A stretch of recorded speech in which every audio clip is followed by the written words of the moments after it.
Hello guys, स्वागत है आपका अपने चैनल जिसका नाम है एजुकेशन अनबॉक्सिंग। तो आज हम ये टॉपिक करने वाले हैं और वीडियो को प्लीज़ लास्ट तक जरूर देखें। चलो, अब हमारा नेक्स्ट कॉन्सेप्ट कौन सा वाला बनता है? अब वाला कॉन्सेप्ट हमारा कौन सा है? डिफरेंस हम करेंगे सारे के सारे। अब हमारे पास लगातार 4 डिफरेंस आने वाले हैं। ठीक है, पहला डिफरेंस हमने नॉन प्रॉफिट ऑर्गेनाइजेशन और प्रॉफिट ऑर्गेनाइजेशन के बीच में किया है। सबसे पहले सर, ऑब्जेक्टिव क्या होता है बताओ? Not for profit making organisation का ऑब्जेक्टिव क्या होता है? क्या ऑब्जेक्टिव होता है सर? प्रमोट करना किसको? अपने आर्ट को, कल्चर को, कॉमर्स को, अपने क्या नाम है, एजुकेशन को, या फिर आपके हेल्थ को। ठीक है, उसको प्रमोट करना होता है। ठीक है, या फिर सर्विस प्रोवाइड करना अपने मेंबर को, ये इसका ऑब्जेक्टिव, इस ऑब्जेक्टिव के साथ बनती है। ठीक है, ध्यान रखना। एनपीओ मतलब सेक्शन 8 कंपनी, और सेक्शन 8 किसकी? Companies act 2013। ठीक है, 2013 के अंदर सेक्शन 8 है इसका। उससे पहले क्या था मुझे नहीं पता। ठीक है, चलो। और प्रॉफिट ओरिएंटेड ऑर्गेनाइजेशन का पर्पस क्या होता है? ऑब्जेक्टिव क्या होता है? सब उसका ऑब्जेक्टिव होता है प्रॉफिट। अब देखो, मैं यहाँ पे एक चीज़ आपको क्लैरिफाई कर दूँ कि इसका जो ऑब्जेक्टिव है प्रॉफिट अर्निंग तो होता है। किसका? प्रॉफिट और ओरिएंटेड ऑर्गेनाइजेशन का जो ऑब्जेक्टिव होता है वो प्रॉफिट मेकिंग तो होता है। ठीक है, मैंने ये नहीं बोला ये इकलौता ऑब्जेक्टिव उसका प्रॉफिट मेकिंग, इसके अदर भी होते हैं। एफिशिएंसी भी हो सकता है। ठीक है, या फिर ग्रोथ भी इसका ऑब्जेक्टिव हो सकता है। ठीक है, बहुत सारे ऑब्जेक्टिव होते हैं तो, लेकिन इसका एक ऑब्जेक्टिव होता है प्रॉफिट मेकिंग। अब प्रॉफिट दो तरीके से होते हैं, एक तो आप लॉन्ग टर्म में बात करो या फिर एक आप शॉर्ट टर्म में बात करो। तो मैं आपको इसका एग्जांपल देता हूँ। जैसे कोई परचून वाला दुकान जैसे ही खोलता है, वो अगले दिन ही सोचता है कि मुझे थोड़ा सा प्रॉफिट में से बेचना चालू करूँ। तो उसका ऑब्जेक्टिव क्या? शॉर्ट टर्म में प्रॉफिट को कमा जाता है, लेकिन शॉर्ट टर्म में। ठीक है, आज करूँ मैं, कल 3-4 दिन में बिक जाए, मेरा शॉर्ट टर्म में प्रॉफिट हो जाए। लेकिन लॉन्ग टर्म, मैं आपको यहाँ पे सबसे बढ़िया एग्जांपल देता हूँ जियो का। जियो ने क्या किया? जियो मार्केट में आई। जैसे मैं पेटीएम की भी बात करता हूँ, पेटीएम अभी तक पैसा नहीं कमा रही। ठीक है, गूगल पे जो है, फ़ोन पे, ये अभी तक लोग पैसा नहीं कमा, ये लोग अभी भी पैसा नहीं कमा रहे। पेटीएम तो बिल्कुल नहीं कमा रही पैसा अभी भी। ठीक है, अभी भी माइनस में चल रही है। इतना अच्छा अच्छा रिफंड देती है, ठीक है, कैशबैक देती है। इतना अच्छा क्यों देती है? अभी मैं माइनस पे, क्यों? उसका पर्सपेक्टिव प्रॉफिट कमाना है, लेकिन लॉन्ग टर्म पर्सपेक्टिव है। ठीक है, अब जियो, जियो ने लगभग 1 साल तक, फॉर 1 ईयर, फ्री सर्विस दी थी आपको। 1 साल तक फ्री सर्विस दी थी। क्या उसका ऑब्जेक्टिव प्रॉफिट कमाना नहीं था? क्या वो प्रॉफिट नहीं कमाना चाहती थी? सर था। लेकिन उसका ऑब्जेक्टिव क्या शॉर्ट टर्म था? नहीं सर, उसका ऑब्जेक्टिव था लॉन्ग टर्म। और इसका आज उसको बेनिफिट क्या हुआ? आज उसको बेनिफिट हुआ कि मार्केट के अंदर सिर्फ 3 जन हैं। ठीक है, ट्रिपोली हो गई यहाँ पे। ट्रिपोली किसकी हो गई? एक तो आइडिया वोडाफोन की हो गई। ठीक है, और दूसरा एयरटेल है, और तीसरा किसका है? जियो का। देख रहे हो, मतलब कितने सारे लोगों को उसने मार्केट से ख़त्म ही कर दिया, पता ही नहीं चला। क्यों?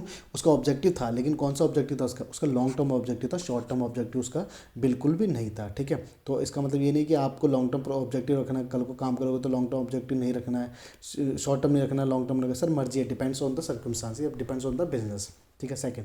अब बताओ इसका रेवेन्यू सोर्स क्या होता है? नॉन प्रॉफिट ऑर्गेनाइजेशन, ये नॉर्मली इसको डोनेशन से पैसा मिलता है, क्योंकि कोई ट्रेडिंग एक्टिविटी तो कर नहीं होती है, सर्विस दे रही होती है। बीच बीच में थोड़ा बहुत कर लेते हैं, लेकिन उसका मेन एक्टिविटी नहीं है। तो नॉर्मली इसको पैसे कहाँ से आते हैं? डोनेशन से और सब्सक्रिप्शन से। क्या होते हैं दोनों, हम आगे जाके बात करेंगे। और प्रॉफिट ओरिएंटेड ऑर्गेनाइजेशन कहाँ से आते हैं पैसे? वो सेल ऑफ गुड्स करके या प्रोवाइडिंग सर्विस करके, लाइक CACS होते हैं, सर्विस प्रोवाइड करते हैं। और जो ट्रेडिंग एक्टिविटीज़ होती हैं, ट्रेडिंग कंपनीज होती है, वो क्या करती हैं? गुड्स को सेल करती हैं। ठीक है, अब फाइनेंशियल स्टेटमेंट, एनपीओ कौन सी फाइनेंशियल स्टेटमेंट बनाती है? सबसे पहले रिसीप्ट एंड पेमेंट अकाउंट बनाती है। और क्या नाम, पीओ क्या बनाती है? वो कैश एंड बैंक अकाउंट बनाती है इसकी जगह। ये क्या बनाती है? इनकम एंड एक्सपेंडिचर अकाउंट बनाती है। और पीओ क्या बनाती है? पीओ प्रॉफिट ओरिएंटेड ऑर्गेनाइजेशन क्या बनाती है? PoE trading and PNL account बनाती है। बैलेंस शीट, सर ये तो दोनों बनाते हैं। अच्छा, मैंने आपसे एक क्वेश्चन पहले पूछा था कि बैलेंस शीट बनाने का पर्पज़ क्या होता है? बताओ क्या होता है बैलेंस शीट बनाने का पर्पज़? सबसे बेसिक पर्पज़ जो होता है ना बैलेंस शीट बनाने का, बैलेंस शीट हमेशा क्यों बनाई जाती है? बताओ क्यों बनाई जाती है? बैलेंस शीट बनाई जाती है क्योंकि बैलेंस शीट हमारी, एक हमारे पास पॉइंट होता है गोइंग कंसर्न। अब सुना तो होगा ये। ठीक है, ये हमारी फंडामेंटल अजम्पशंस के अंदर आती है। 3 होती है हमारे पास, 3। एक होती है गोइंग कंसर्न, एक होती है एक्यूरेसी, एक्यूरेट, और तीसरी होती है कंसिस्टेंसी। ठीक है, तो जो ये गोइंग कंसर्न होती है, कोई भी ऑर्गेनाइजेशन गोइंग कंसर्न, ये सालों साल चलेगी ना। हमारी सर्कमस्टांसेस ऐसी है, ना हमारी इच्छा है अपने ऑर्गेनाइजेशन को बंद करने का। इस मोटिव से, इस चीज़ के साथ हमेशा बिजनेस चलाया जाएगा, बिजनेस चलेगा। ठीक है, तो उसे हम कहते हैं गोइंग कंसर्न, ये बिजनेस सालों साल चलेगा। और इसी वजह से हम क्या बनाते हैं? Balance sheet. सर समझ रहे हो, अगर किसी ऑर्गेनाइजेशन की गोइंग कंसर्न नहीं हुई ना, मैं आपको एग्जांपल देता हूँ।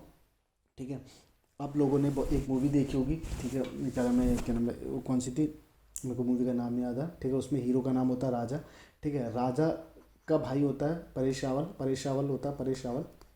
ठीक है, उसका पूरा बिजनेस ना में आग लग जाती है और वो पागल पागल सा हो जाता है। ठीक है, आपको याद आ रहा होगा। ठीक है, उसके अंदर जो क्या नाम है उसका, हीरोइन का नाम भी याद नहीं आ रहा, माधुरी दीक्षित है उनके अंदर, ठीक है। अब क्या हो, उस परेश रावल की जो बिजनेस था, ठीक है, वैसे तो उसने सोचा था कि मैं बिजनेस चला रहा हूँ तो मेरी गोइंग कंसर्न, अचानक से क्या हो, उसके वहाँ पे क्या लग गई सर, आग लग गई, या आग है, ठीक है, ये मेमना सा नहीं बना रहा मैं, ऐसे आग लग गई। अब आग लगने से क्या हुआ, उसकी गोइंग कंसर्न खत्म हो गई। जैसे ही उसकी गोइंग कंसर्न खत्म होगी तो वो बैलेंस शीट बनाएगा क्या, वो नहीं बनाएगा बैलेंस शीट, वो क्या बैलेंस शीट बनाएगा, नहीं बनाएगा। तो बैलेंस शीट बनाने का मेन पर्पस क्या होता है, गोइंग कंसर्न। अगर फंडामेंटल अजम्पशन आपकी गोइंग कंसर्न नहीं है ना, तो आप बैलेंस शीट नहीं बनाओगे। सर बैलेंस शीट नहीं बनाएंगे इसका मतलब उस समय आप क्या करोगे, जितना भी आपका इनफ्लो होगा, जितना भी आपका क्या होगा इनफ्लो, इनफ्लो कौन कौन सा हो सकता है, लाइक आपने लोन लिया, लोन टेकर, ठीक है, या फिर आपको क्या होता है, रेंट मिला, रेंट रिसीव्ड, या bad debts recover,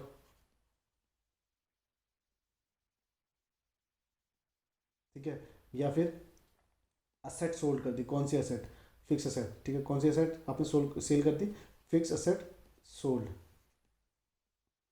full value, ठीक है, नेट प्रोसीड्स में आप लिखते हो तो जितना पैसा आपको सेल करने पे मिला, ठीक है। ये सारे के सारे आप कहाँ लेके चले जाते हैं, डायरेक्टली आप पीएनएल अकाउंट में ले जाते हैं एज अ इनकम, ठीक है। और आउट जितना भी आपका आउटफ्लो होता है, आउटफ्लो क्या होता है आपका, कौन कौन से आउटफ्लो हो सकते हैं, लोन रिपे कर दिया आपने, लोन की रिपेमेंट कर दी, ठीक है, या रेंट पे किया, ठीक है, या सैलरी पे करी, या फिक्स एसेट आपने क्या करा, परचेज करा। ध्यान से देखो मैंने यहाँ पे दोनों, ये देखो ये मैंने रिवेन्यू भी ले लिया, ठीक है, ये भी रिवेन्यू, और मैंने यहाँ पे क्या लिया, कैपिटल भी ले लिया, ये कैपिटल थे, ये कैपिटल नेचर की कैपिटल पेमेंट है ये, ठीक है, ये भी ले लिया। इसको टोटली आप कहाँ लिखते थे, इसको आप पीएनएल में लिख देते एज ए एक्सपेंस। और ये दोनों के दोनों क्यों होता, ये यहाँ पे इनफ्लो और ये आउटफ्लो, इसकी सिर्फ क्यों बात होती है, क्योंकि आपकी क्या नहीं है सर, आपकी जो फंडामेंटल अजम्पशन है ना, कौन सी, गोइंग कंसर्न की, वो ख़त्म हो चुकी है। जैसे आपकी गोइंग कंसर्न की खत्म, फंडामेंटल अजम्पशन गोइंग कंसर्न खत्म हो जाती है, आप बैलेंस शीट बनाना बंद कर देते हो, बनाना क्या कर देते हो सर, बंद कर देते हो, ठीक है। ये नॉर्मली एक एस्टिमेशन होता है, ठीक है, आपको लगता है गोइंग कंसर्न, अगर सर्कमस्टांस आ गए तो बात अलग है, लेकिन आपको लगता है कि आप कंटिन्यू नहीं कर पाओगे तो भी आपकी क्या हो जाएगी, गोइंग कंसर्न खत्म हो जाएगी, ठीक है। रिसेंट में मैंने एक न्यूज़ सुनी थी जहाँ पे एयरटेल ने बोल दिया था कि सर हमसे हमारे बस की नहीं है पेमेंट वगैरह करना आप, ठीक है, तो अब हम पेमेंट नहीं कर पाएंगे। सर क्यों नहीं कर पाएंगे, क्योंकि उन्होंने एनालाइज़ किया होगा कि भाई हमारे पे इतने पैसे है ही नहीं, ना हम पैसे नहीं है, मतलब ना उन पे करंट में पैसा है, ना वो प्रॉफिट कमा रहे हैं जहाँ से उनको पैसा आता है, ना उनकी कोई क्रेडिट लिमिट बचे है मार्केट से उनको पैसा एज अ लोन मिलेगा, कहीं से असेट नहीं पड़ी खुद के पास, ठीक है, और प्रॉफिट हो नहीं रहा, और तीसरा बैंक से, बैंक वाले पैसे देने को तो आए नहीं, तो कहीं से इन्फ्लो आई नहीं, इन्फ्लो आएगा नहीं तो कंटिन्यूटी कैसे करेंगे, ऑपरेटिंग एक्टिविटीज़ कैसे करेंगी, ऑपरेटिंग एक्टिविटीज़ अपनी नहीं करेंगी तो बताओ बिजनेस तो बंद हो जाएगा ना, हाल और उन्हें वो कहते हैं कि हमें 12 महीने से हम ऊपर कंटिन्यू कर पाएंगे नहीं कर पाएंगे हमें पता ही नहीं है। तो क्या होगा, नॉर्मल समझ रहे हो, उन्हें क्या कंसिडर करना पड़ेगा, अपनी गोइंग कंसर्न को कंसिडर करना पड़ेगा। और जिस दिन उन्हें लगा कि नहीं अब हमारी गोइंग कंसर्न खत्म हो चुकी है, क्या वो बैलेंस शीट बनाएगी, नहीं वो बैलेंस शीट नहीं बनाएगी, और अपने आप को इंस्टॉलमेंट घोषित कर देगी, दिवालिया घोषित कर देगी, और अपने आप को बंद कर लेंगे। पर्सन आ गया। तो गोइंग कंसर्न ये फंडामेंटल अजम्पशन होती है, इसकी वजह से हम क्या बनाते हैं, फंडामेंटल अजम्पशन हमारी होती है गोइंग कंसर्न की, इसकी वजह से हम बैलेंस शीट बनाते हैं। पॉइंट समझ आ गया। चलो आगे बात करते हैं कि ये बैलेंस शीट दोनों ने बना दी। आगे मैनेजमेंट, मैनेजमेंट में ट्रस्टी कमेटी गवर्निंग बॉडी, इसमें क्या था, सोल प्रोप्राइटर, पार्टनर या डायरेक्टर, ये कोई बहुत बड़ी बात नहीं है। एडजस्टमेंट मनी, मनी की एडजस्टमेंट क्या होती है, एनपीओ का जो सरप्लस मनी होता है, सरप्लस क्या होता है, जो भी हमारा पैसा आता है, ठीक है, एक्सेस है या कम है, एक्सेस मतलब जो या डेफिसिट है या फिर आपका सरप्लस है, दोनों को दोनों आपका कहाँ जाएगा, कैपिटल फंड के, ठीक है। और इसका कहाँ पे जाता है, यहाँ पे जो आपका नेट प्रॉफिट है या नेट लॉस है वो आपका कहाँ ट्रांसफर हो जाता है, कैपिटल अकाउंट के अंदर। पॉइंट समझ आ गया। चलो ठीक है। अब नेक्स्ट कॉन्सेप्ट हमारा कॉन्सेप्ट नंबर 10, जहाँ पे इसमें डिफरेंस हम कर रहे हैं रिसिप्ट एंड पेमेंट अकाउंट और कैश एंड बैंक अकाउंट में, ठीक है। अच्छा मैंने आपको पहले ही बोला था कि जब मैंने आपको बोला था कि रिसिप्ट एंड पेमेंट अकाउंट और कैश एंड बैंक अकाउंट बिल्कुल बिल्कुल सेम होते हैं, ठीक है, ठीक है, सेम बिल्कुल सेम होते हैं, लेकिन कुछ डिफरेंस होता है। हाँ क्या डिफरेंस होता है, अब देखो हम डिफरेंस समझेंगे। इसका क्या था, सबसे पहले बेसिस। सर इसको बनाने का रिसिप्ट एंड पेमेंट अकाउंट किस बेसिस बनता है, ये बनता है सर कैश बुक से। किससे बनता है, कैश बुक से। मतलब सर कैश बुक में क्या होता है, जब आप कैश बुक बनाते हो तो उसमें जो ट्रांजेक्शन रिकॉर्ड करते हो, जो आपने ट्रांजेक्शन, जितने भी आप ट्रांजैक्शन को रिकॉर्ड करते हो, ठीक है, वो किस बेसिस पे करते हो, डेली बेसिस पे। कौन सी बेसिस पे, डेली बेसिस में, प्लस में क्या लिखते हो, उसमें डेट लिखते हो। लेकिन कैश एंड बैंक में क्या है, records every transaction related to receipt and payment account separate. जितनी भी आप ट्रांजेक्शन करोगे ना, रिसिप्ट में पैसा आ रहा है और पेमेंट, रिसिप्ट और पेमेंट का मतलब ये नहीं, पैसा जहाँ भी पैसा आ रहा है, जहाँ भी पैसा जा रहा है, उसकी सारी सेपरेटली करोगे। जैसे आज दिया उसकी रिकॉर्ड करी हमने, दूसरे दिन दिया उसकी रिकॉर्ड करी, तीसरे दिन दिया उसकी रिकॉर्ड करी, चौथे दिन हमने रिसीव किया उसकी रिकॉर्ड करी। मतलब हर दिन की हम अलग अलग रिकॉर्ड कर रहे हैं। वहीं रिसिप्ट एंड पेमेंट अकाउंट होता है, ये एक समरी होता है, समझ रहे हो। साल का एंड आए, 31 मार्च आ गया, अब 31 मार्च को आपने क्या बनाना है, रिसिप्ट एंड पेमेंट अकाउंट बनाना है। तो आप क्या करोगे कि आप देखोगे मैंने 1 तारीख को कितना पे किया, 2 तारीख को पे कितना किया, 3 तारीख को पे किया। ध्यान रखना सेम चीज़ की होनी चाहिए। लाइक मैंने सैलरी की बात कर रहा हूँ, आप बोलोगे मैंने 1 तारीख को कितनी सैलरी पे करी, 2 तारीख को कितनी सैलरी पे करी, 3 तारीख को कितनी सैलरी पे की, और कुल मिला के पूरे साल का आपने सैलरी काउंट किया और टोटल यहाँ पे सैलरी में लिख दिया कि हाँ भाई मैंने 1 लाख रुपये सैलरी पे किया। क्यों, ये 1 लाख से पता चल रहा है कि आपकी किस दिन की सैलरी है, ये पता चल रहा है बस ये करंट अकाउंटिंग ईयर की है। आपने करंट अकाउंटिंग ईयर में इतना 1 लाख रुपये पे किया या रिसीव किया, ठीक है। क्यों, क्योंकि it is a summary of cash book, ठीक है। और इसमें जो ये क्या करता है, ये हर एक ट्रांजेक्शन को रिकॉर्ड करता है सेपरेटली। कैश बुक सबसे बड़ा डिफरेंस है कि receipt and payment account is the summary of cash book. Cash and bank account की समरी होता है ये, पहले ये बनेगा फिर ये बनेगा। अच्छा, एनपीओ क्या कैश एंड बैंक अकाउंट बनाती है? हाँ बनाती है। सेकंड चीज़, प्रिपेयर्ड बाय, ये सिर्फ रिसिप्ट एंड पेमेंट अकाउंट सिर्फ और सिर्फ कौन बनाता है? एनपीओ। लेकिन कैश एंड बैंक अकाउंट दोनों बनाते हैं, profit organisation, non profit organisation. Profit organisation पहले कैश एंड बैंक अकाउंट बनाती है, लेकिन नॉन प्रॉफिट ऑर्गेनाइजेशन पहले कैश एंड बैंक अकाउंट बनाएगी, उसके बाद रिसिप्ट एंड पेमेंट अकाउंट बनाएगी। क्योंकि कैश एंड बैंक अकाउंट का ही क्या है, ये समरी है, बहुत इंपॉर्टेंट है, ठीक है। अच्छा, दूसरी चीज़ मैंने अभी यहाँ पे बात करी 31 मार्च वाली, ये कब पीरियड क्या है, ये डेली बेसिस पे बनती है। कौन सी बेसिस बनती है? डेली बेसिस पे। आपने 1 तारीख को बनाओगे तो भी लिखोगे, 2 तारीख को बनाओ तो भी लिखोगे, 3 तारीख को बनाओ तो भी लिखोगे, 4 को बनाओगे तो भी लिखोगे। लेकिन ये कब बनती है? प्रिपेयर्ड बनती है एट द एंड। कब बनती है? साल के दौरान। हमने बोला था ना यहाँ पे 31 मार्च को, आपके साल के दौरान बनती है, ठीक है। अब सबसे खास बात रखना, जब भी आपका इनकम एंड एक्सपेंडिचर अकाउंट बनेगा, ठीक है, उसमें लिखा होगा एज ऑन द, नहीं लिखा होता, इसमें लिखा होता फॉर द ईयर, ठीक है। ये देखो इनकम, और बैलेंस शीट होती है ना, बैलेंस शीट एट या फिर as on the date 31 March. Balance sheet में हमेशा लिखा होता है एज ऑन द डेट, मतलब बैलेंस शीट जो होती है ना, एक स्पेसिफिक डे की आपको स्टेटमेंट बताती है, सिर्फ स्पेसिफिक डे। लेकिन इनकम एंड एक्सपेंडिचर अकाउंट या फिर प्रॉफिट एंड लॉस अकाउंट होता है as for the year. For मतलब समझ रही हो, ये पूरे साल का लेखा जोखा। इसका मतलब अगर आपने अप्रैल में सैलरी दी तो भी आप इसके अंदर लिखोगे, और आपने मई में रेंट दिया, मई में रेंट दिया तो भी आप इसके अंदर लिखोगे। पूरे साल का लेखा जोखा होता है उसमें, क्या होता है, पूरे साल का लेखा जोखा होता है, ठीक है। तो ये पीरियड एट द, ये कब बनती है? साल के एंड में बनती है, उसमें पूरे साल का लेखा जोखा होता है। और receipt cash and bank account क्या होता है? ये डेली बेसिस पे बनता है। आगे उसके बाद क्या है? रिकॉर्डिंग। इसमें रिकॉर्डिंग कहते हैं नॉट डेट वाइज। डेट हमें, हम यहाँ पे अगर रिकॉर्डिंग की जगह मैं यहाँ पे डेट लिखूँ, डेट कंसीडर करना ही नहीं करना। रिसिप्ट एंड पेमेंट का डेट कंसीडर करता ही नहीं है। क्यों? क्योंकि इट इज़ द समरी, आपने टोटल किया, बात खत्म कर लो। हमें डेट लिखने की जरूरत नहीं कि हमने 1 तारीख को कितना पे किया, 4 तारीख को कितना पे किया, फलाना ढमकाना भाड़ में जाए। लेकिन इसमें क्या होता है, डेट वाइज मेंटेन करना पड़ता है और डेली बेसिस में मेंटेन करना पड़ता है। इसमें 2 साइड होती हैं, रिसिप्ट साइड और पेमेंट साइड। हम इसमें डेबिट साइड, क्रेडिट साइड नहीं बोलते, हम इसको बोलते हैं डेबिट साइड को रिसिप्ट साइड बोलते हैं। जो डेबिट साइड होती है वो रिसिप्ट साइड होती है, और क्रेडिट साइड क्या होती है? पेमेंट साइड होती है। और लेकिन कैश एंड बैंक अकाउंट को हम क्या बोलते हैं? कैश एंड बैंक अकाउंट को हम डेबिट साइड और क्रेडिट, हम वहाँ पे रिसिप्ट पेमेंट वगैरह कुछ नहीं लिखते। पहुँच समझ आ गया? ठीक है, आगे नेक्स्ट हमारा है डिफरेंस है। अब ये इनकम एंड एक्सपेंडिचर अकाउंट और पीएनएल अकाउंट कहते हैं। अच्छा, जब मैंने इनकम एंड एक्सपेंडिचर अकाउंट और प्रॉफिट एंड लॉस अकाउंट के बारे में बात की थी, मैंने कहा था सर ये दोनों सेम होते हैं, दोनों सेम होते हैं। बस फ़र्क क्या था, इनकम एंड एक्सपेंडिचर अकाउंट कौन बनाता है? ये बनाता है एनपीओ, और प्रॉफिट एंड लॉस अकाउंट कौन बनाता है? पीओ। तो इनके बीच में सिर्फ इतना से डिफरेंस था कि ये एनपीओ बनाती है, पीओ तो नहीं, नहीं और डिफरेंस है। आज समझते हैं क्या डिफरेंस है। पहला, ऑब्जेक्टिव क्या होता है इनकम एंड एक्सपेंडिचर अकाउंट बनाने का और प्रॉफिट एंड लॉस अकाउंट बनाने का? ऑब्जेक्टिव क्या होता है सर? ये पता करना कि हमने प्रॉफिट कमाया है या हमने लॉस इनकर किया है। पॉइंट समझ रहे हो? हमारा ऑब्जेक्टिव है, क्योंकि हमारा पर्पज़ क्या है, प्राइमरी ऑब्जेक्टिव क्या है? प्रॉफिट कमाना, ठीक है। तो हमने ये पता करना है कि हमने प्रॉफिट कमाया कि नहीं कमाया, या हमें लॉस हो गया या लॉस इनकर। लेकिन क्या इन प्रॉफिट इन ये जो एनपीओ होती है वो बनाती है, उसका मोटिव प्रॉफिट कमाना होता है? नहीं होता। उसका मोटिव क्या होता है? उसे पता करना है कि सर हमारे पास सरप्लस बचा है या डेफिसिट। सर सरप्लस क्या हो गया? सरप्लस क्या होता है बताओ? अभी तो बात करी, सरप्लस का मतलब होता है एक्सेस। एक्सेस मतलब ज़्यादा है क्या? Income over expenditure. आपके क्या ज़्यादा है? इनकम ज़्यादा है एक्सपेंडिचर से, ठीक है, इसलिए हम उसे सरप्लस बोलते हैं। ध्यान रखना, इसे हम नेट प्रॉफिट नहीं बोलते क्योंकि हमारा मोटिव ही नहीं प्रॉफिट कमाने का, ठीक है। वैसे ही दूसरी चीज़ होती है आपकी डेफिसिट। क्या होती है? डेफिसिट। डेफिसिट का मतलब क्या होता है? एक्सेस। किसका एक्सेस?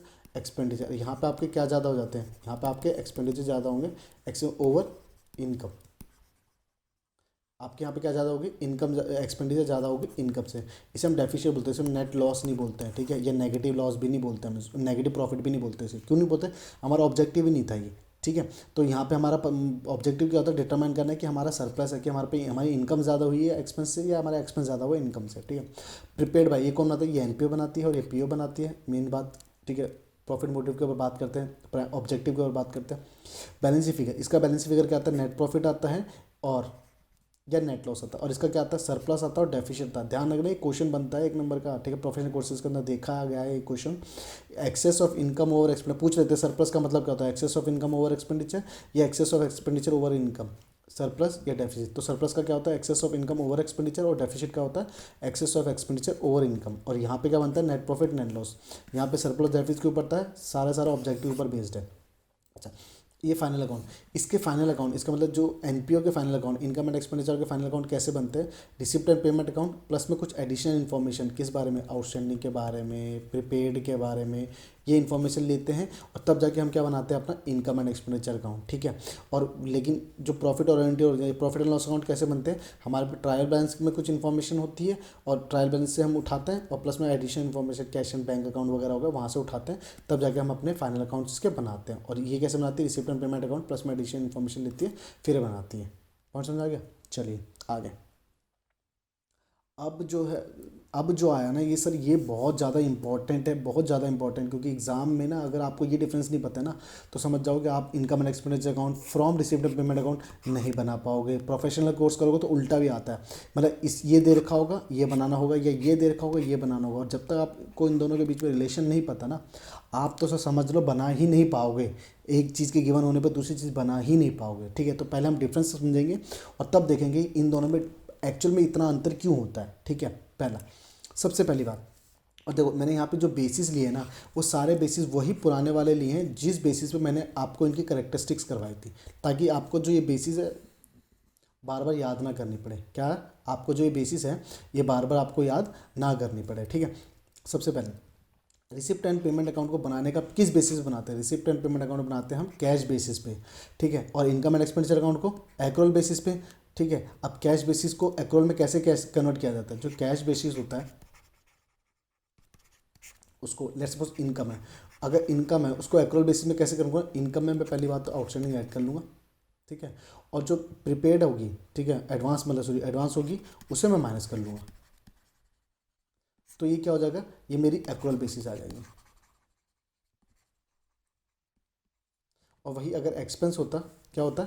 एक्सपेंस होता, ठीक है। ये फिर कैश बेसिस लिख रहा हूँ, ठीक है। अगर एक्सपेंस है कोई कैश बेसिस पे, तो मैं क्या करता हूँ उसमें आउटस्टैंडिंग, ध्यान रखें आउटस्टैंडिंग करंट ईयर का आउटस्टैंडिंग ऐड करूँगा, ठीक है। और माइनस कर दूंगा आउटस्टैंडिंग लास्ट ईयर का, ठीक है। और एडवांस जो प्रीपेड होगा करंट ईयर का, उसको माइनस कर दूंगा और प्लस कर दूंगा प्रीपेड प्रीवियस ईयर का, ठीक है। तो मेरा ये क्या आ जाएगा? Accrual basis.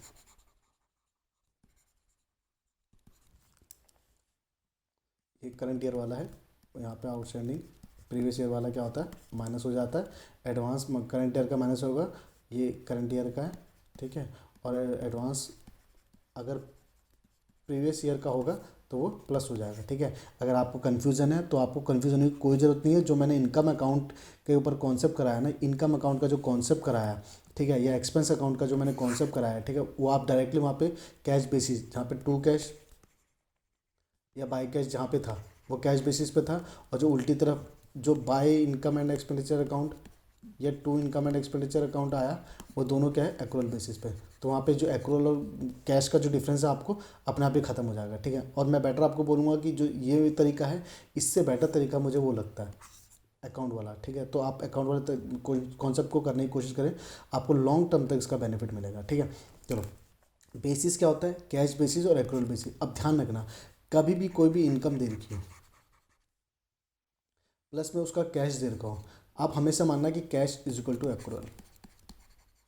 इसका मतलब जितना रिसीव हुआ उतना ही एक्रू हुआ था, या जितना एक्रू हुआ उतना ही रिसीव हुआ होगा, ठीक है। अनलेस अनटिल कि आपको कोई एडिशनल इन्फॉर्मेशन ना मिले। लाइक मैं आपको एग्जांपल देता हूँ, like receipt and payment account में आपको रेंट दिखा रहा है, रेंट पेड आपको दिखा रहा है रिसिप्ट एंड पेमेंट अकाउंट में 4,000 रुपये, ठीक है। और उसका नीचे एडिशनल इन्फॉर्मेशन देता है, ठीक है। और एडिशनल इन्फॉर्मेशन क्या कहता है, रेंट पर मंथ कितना है, 400 रुपये, ठीक है। इसका मतलब अगर मैं एनम निकालूं तो कितना हो गया, 12 × 400 4800, या मेरा एक्सपेंस 4800 का है, मैंने पे कितना किया 4000, तो मेरा 800 क्या हो गया, ये आउटस्टैंडिंग हो गया।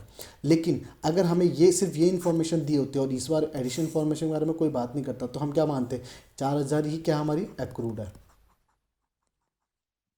लेकिन अगर हमें ये इन्फॉर्मेशन नहीं देता और सिर्फ और सिर्फ ये वाली इन्फॉर्मेशन दी होती हमें, ठीक है, तो हम क्या मानते कि हमारे जो चार ये 4800 आया ना, यही हमारी क्या रही होगी, ये हमारी रिसीव्ड भी रही होगी, ठीक है। तो हमेशा क्या मानेंगे, cash is equal to accrual. और ध्यान रखना ये सिर्फ मैं एक्सपेंस और इनकम के बारे में बात कर रहा हूँ, किसी असेट और लाइबिलिटी के बारे में बात नहीं कर रहा कि असेट एक्रूल जो लाइबिलिटी है वो भी एक्रूड बेसिस पे आपने इनकम एंड एक्सपेंडिचर में चार्ज करो। ध्यान रखना, इतना इतना कॉमन सेंस वाली बातें नहीं बताऊंगा मैं बैठ कर, ठीक है।